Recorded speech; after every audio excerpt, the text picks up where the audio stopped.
Je vais évoquer aujourd'hui avec vous la politique ferroviaire européenne qui, en l'espace de 20 ans, aura profondément transformé les systèmes ferroviaires en Europe et tout particulièrement dans les pays membres de l'Union européenne. Pour réformer le rail européen, la Commission européenne a procédé en 4 étapes, proposant, après discussion avec les États membres, différentes directives formant ce que l'on appelle les paquets ferroviaires, qui ensuite ont été adoptés par le Parlement européen avant leur transposition dans les législations nationales. Pour mémoire, en règle générale, chaque pays avait une compagnie nationale de chemin de fer qui possédait l'infrastructure, c'est-à-dire les lignes et les gares, et qui était l'unité exploitant de son réseau.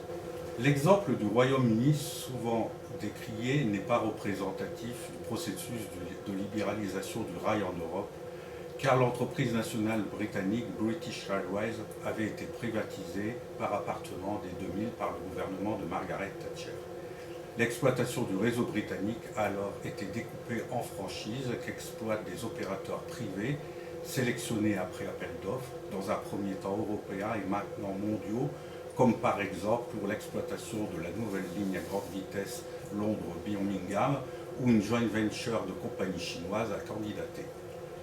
Dès 2001, la Commission européenne a élaboré le premier paquet ferroviaire, qui comprenait la définition des fonctions essentielles et l'ouverture à la concurrence du fret international. Composé de 3 directives, il est entré en application 2 ans plus tard et est dénommé paquet infrastructure.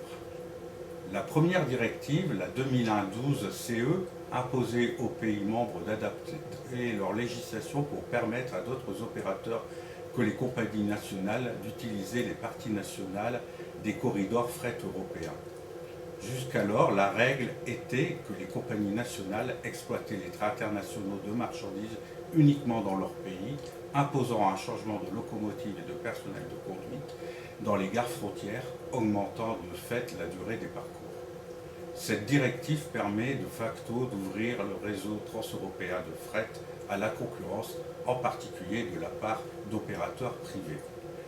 Dans cette directive étaient également définies les fonctions essentielles, comme les règles d'attribution des licences d'exploitation aux entreprises ferroviaires, les règles d'attribution des sillons, c'est-à-dire de l'horaire du train, les règles de tarification de l'infrastructure, c'est-à-dire le péage payé par kilomètre par les opérateurs pour faire circuler leur train, qui est fonction, entre autres, de la vitesse maximale du train, de la masse du train, des lignes empruntées et des frais annexes, comme par exemple la location des voies de garage.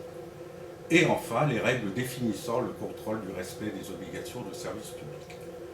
La deuxième directive, contenue dans le premier paquet ferroviaire, la 2001-13-CE, définit la méthode d'attribution des licences ferroviaires pour le fret. La troisième directive, la 2001-14-CE, définit la tâche d'attribution des sillons dévolue aux gestionnaires du réseau et impose la création d'un organisme de régulation indépendant. Ce premier paquet ferroviaire est entré en vigueur en 2003. Le deuxième paquet ferroviaire, adopté en avril 2004, concerne l'ouverture complète du fret ferroviaire à la concurrence. Il est principalement basé sur le livre blanc sur la politique européenne des transports, publié en 2001, dans lequel était retranscrite la volonté de la Commission européenne de relancer le transport ferroviaire qu'elle considère comme sûr et non polluant. La principale directive, la 2004-51-CE, avait pour objet l'ouverture à la concurrence du fret international au 1er janvier 2006 et du fret intérieur au 1er janvier 2007. Ce deuxième paquet comprenait également une directive portant sur la création de l'Agence de l'Union européenne des chemins de fer, actuellement basée en France à Valenciennes, chargée de l'harmonisation des règles techniques et de sécurité, ainsi que la création dans chaque pays d'une agence nationale de sécurité ferroviaire. Il comprend également une autre directive sur l'interopérabilité du réseau européen à grande vitesse. Proposé en 2004 et adopté en 2007, le troisième paquet ferroviaire concerne l'ouverture à la concurrence du transport international de voyageurs, au plus tard en 2010. Prévu dans la directive 2007-58-CE, cette libéralisation permet également le cabotage en trafic intérieur. Par exemple, sur la relation Marseille-Milan, exploité par l'opérateur privé Tello, filiale des chemins de fer italiens. Le français Transdev s'étant retiré récemment, un voyageur français peut effectuer que le trajet Marseille-Nice ou le trajet Toulon-Cannes. Ce troisième paquet comprend également plusieurs autres directives et règlements concernant par exemple la certification des conducteurs, les droits des voyageurs ou l'obligation de service public. En novembre 2012 a été publiée la directive 2012-34 UE, dite de refonte, pour tenir compte des conséquences du livre blanc de 2001 et préciser certains points en fonction des différentes voies suivies par les pays européens dans la transposition des 3 premiers paquets ferroviaires. Elle indique que dans un groupe ferroviaire intégré, la séparation entre le gestionnaire d'infrastructure et l'exploitant est acceptable à la condition qu'il existe une stricte séparation comptable entre les deux activités. Les aides publiques versées à une activité ne peuvent être transférées à l'autre. C'est surtout l'Allemagne qui a fait pencher en ce sens. Bon nombre de pays européens avaient déjà complètement séparé les deux activités dans 2 entreprises distinctes. D'autres précisions contenues dans les directives concernent les fonctions essentielles définies dans le premier paquet. En particulier, il a été précisé que les investissements, l'entretien et les financements n'étaient pas des fonctions essentielles. Le 30 janvier 2013, la Commission européenne a présenté le 4e et dernier paquet ferroviaire régissant l'ouverture totale des transports nationaux de voyageurs à la concurrence afin de parachever l'espace ferroviaire unique européen. Il comporte 2 volets, un volet technique qui concerne les questions de sécurité ferroviaire et d'interopérabilité des réseaux ferroviaires et un volet marché qui concerne l'ouverture à la concurrence des marchés nationaux et la gouvernance des acteurs du système ferroviaire. Pour ce qui concerne l'ouverture à la concurrence, on distingue 2 types de relations. Celle des lignes nationales non conventionnées, par exemple en France les lignes à grande vitesse, et celles régies par contrat de service public, comme par exemple en France les TER ou les trains d'équilibre du territoire, c'est-à-dire les trains interrégions.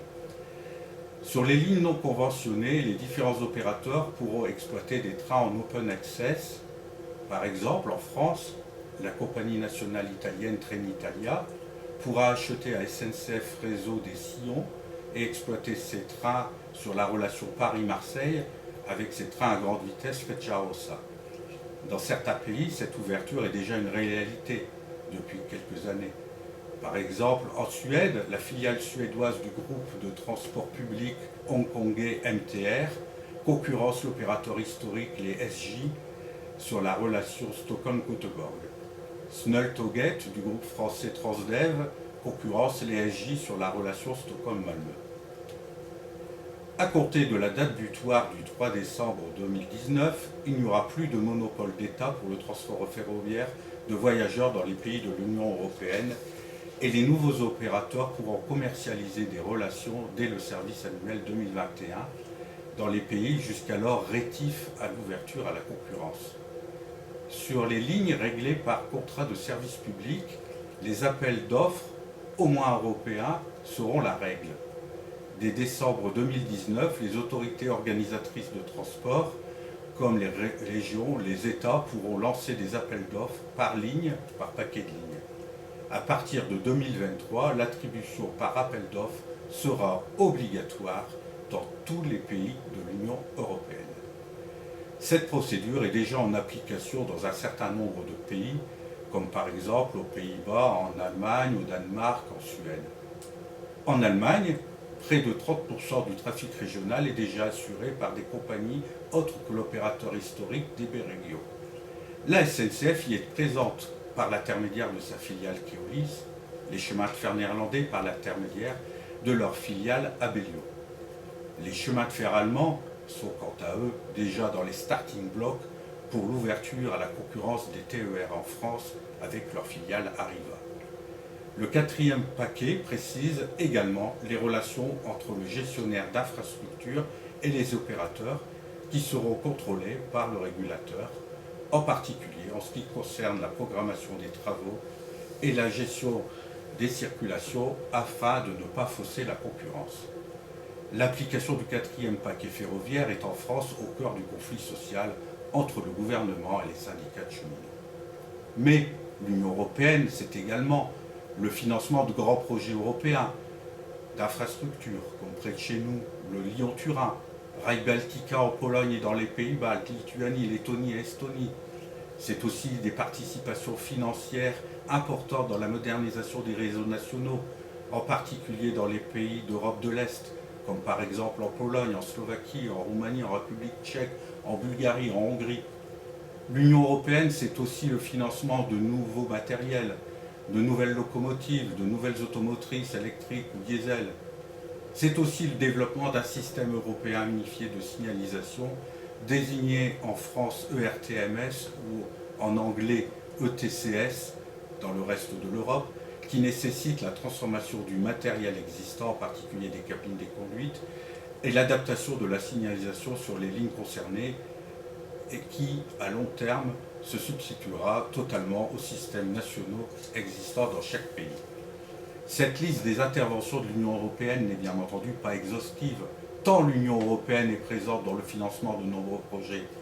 Mais l'Union européenne n'est pas seule dans cette mission de modernisation du rail européen. La Russie et la Chine sont en embuscade et aident certains pays qui sont actuellement déjà membres de l'Union européenne ou candidats à l'adhésion à l'Union européenne ou ignorés à ses portes. Par exemple, les Chinois et les Russes aident et financent la modernisation de la ligne Budapest-Belgrade. Les Chinois vont moderniser une ligne dans l'entité serbe de Bosnie. Pour conclure, l'espace ferroviaire européen est en marche. Est-ce un bien, est-ce un mal pour les voyageurs? L'avenir nous le dira. Peut-être aurons-nous l'occasion prochainement de voir pays par pays comment ont été transposés ces 4 paquets ferroviaires et ainsi nous faire voyager dans chaque pays de notre belle Europe.